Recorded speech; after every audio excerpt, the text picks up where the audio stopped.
그러니까 지금 그 한전에서 일하는 직원들은 공무원은 아니죠. 예, 공기업에 다니는 공기업 직원이라고 하지 공무원은 아니에요. 예, 공무원 아니기 때문에 그러니까 행정청이라고 볼 수 없는데 권한을 이렇게 이임받았기 때문에 그 이런 한전이든 한국수력원자력이든 이 그 공기업에서 하는 거를 행정청으로 본다는 겁니다. 권한을 부여받았으니까.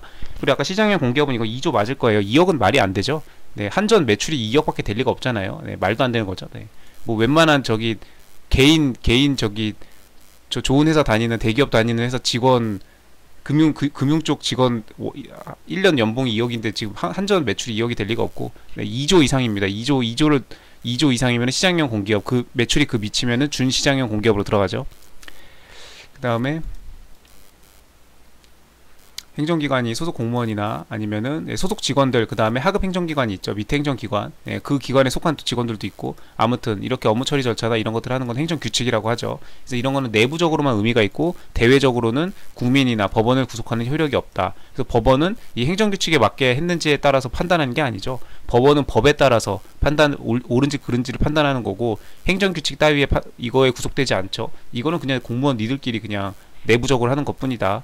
네, 그래서 이 행정규칙이란 단어가 나왔다. 그럼 2차에다가 무조건 그냥 답안에다가 갈기고 네, 일단 쓰고 하는 그런 일반적인 판례 중에 하나입니다. 그래서 많이 눈에 익혀두고 이렇게 깔끔하게 외우는 게 좋죠. 이런 것들은 행정규칙이 이렇게 재량에 속하면은 법원 이를 존중해라. 네. 이런 건 그냥 말 그대로 그냥 그 내부에서 마음대로 하는 거기 때문에 그냥 놔둡니다. 놔두는데 재량이 있으면 항상 일탈 남용 같이 붙어야죠. 네.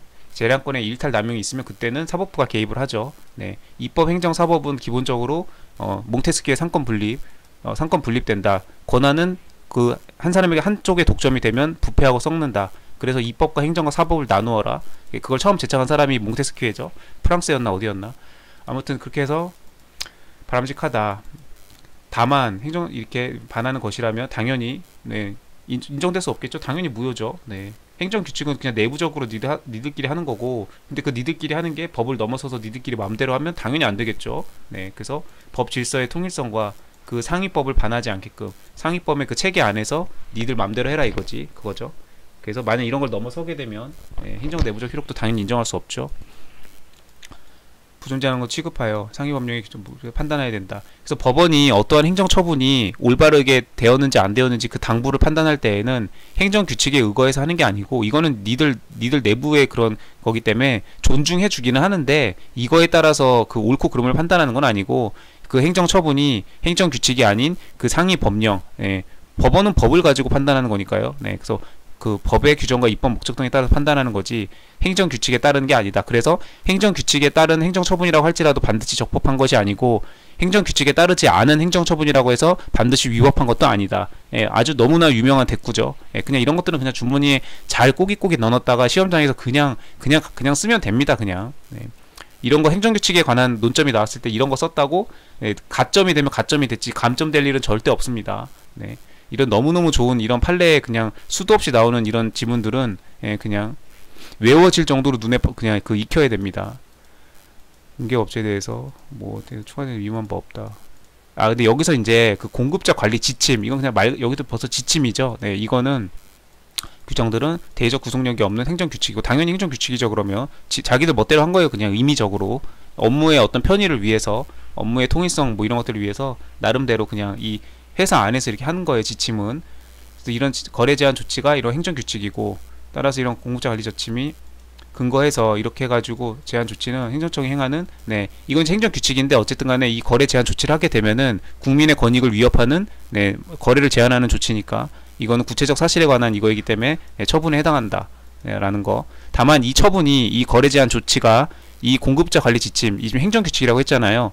그러면 이 행정규칙에 따른 거래 제한 조치라고 해서 반드시 적법하다고 볼 수도 없고 이 거래 제한 조치가 행정규칙에 따르지 않은 거래 제한 조치라고 해서 그럼 반드시 위법한 거라고 할 수도 없다. 그거는 법에 의해서 어떻게 되어 있는지 따져봐야 되는 거지 행정규칙에 맞는지 안 맞는지 이걸 따랐는지 안 따랐는지가 아니다. 그거죠. 줄을 잘 서야 돼 한마디로.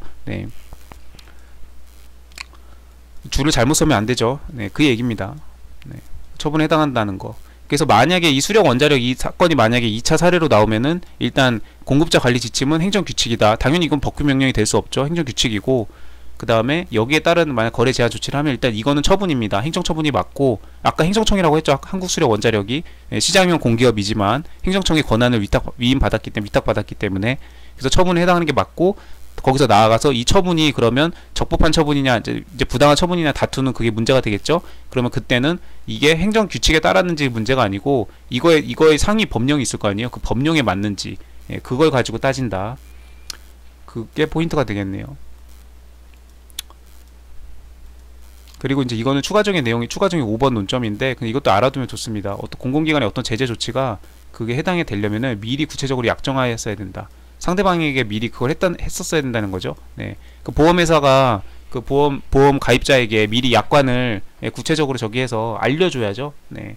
그래가지고 우리 보험 가입할 때 보면은 막 그 읽었다는 거를 증명하게끔 그 동의 해가지고 막 그 약관들 다 확인하게끔 창 띄우고 이렇게 한 번씩 스크롤바 다 내리도록 그렇게 되어 있죠. 네. 그게 그래서 상대방의 고지를 다 해야 미리 알려주고 이렇게 약정을 통보를 하고 같이 확인을 해야 그게 효력이 있기 때문에 그렇습니다. 여기서도 그렇다는 거. 이런 내용이 있구나 정도 알고 넘어가면 됩니다.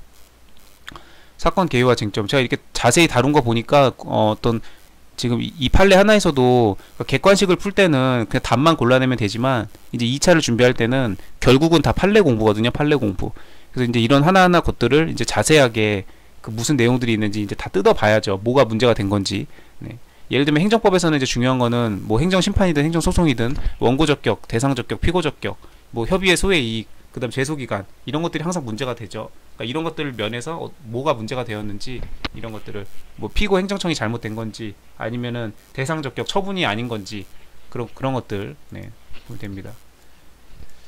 자, 원고는 뭐 이렇게 해서 구매 입찰을 했는데 뭐 해가지고 공정의 독규법을 뭐 위반을 해서 뭐 과징금을 맞았대요. 네, 이런 거는 쓱쓱 넘어가면 됩니다. 입찰 담합 행위를 이유로 입찰 참가 자격 제한 처분을 했답니다. 뭘 잘못을 했으니까요, 이제.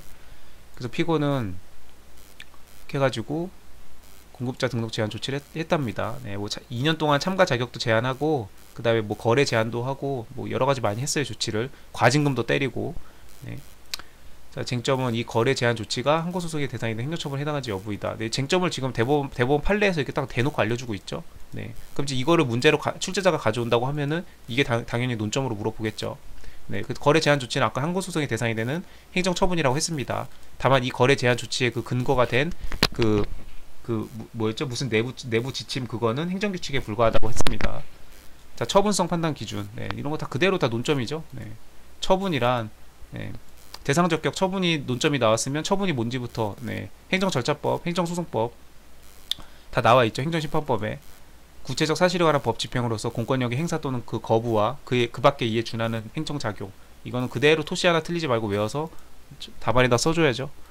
행정청의 행위가 항고소송의 대상이 될 수 있는지는 추상적 일반적으로 결정할 수 없고 행정법에서는 항상 개직구, 개별적, 직접적, 구체적인 경우에 그 다음에 주절, 내형 이런 것들에 하자가 없어야죠. 주체, 그 다음에 내용, 형식, 절차, 주절, 내형이라고 외웁니다. 주절, 내형 그래서 이 네 가지가 전부 다 하자가 없어야 됩니다. 절차적으로 적법해야 되고 절차상의 하자가 있어도 안 되고 형식도 마찬가지 내용의 하자가 있어도 안 되고 주체 하자가 있어도 안 되고 A 행정청이 처분을 해야 되는데 C 행정청이 처분을 하면 안 되겠죠. 주체의 하자가 있죠. 이런 식으로 그 행위 그 다음에 그 행위와 상대방 등 이해관계인이 당사자라고 하죠.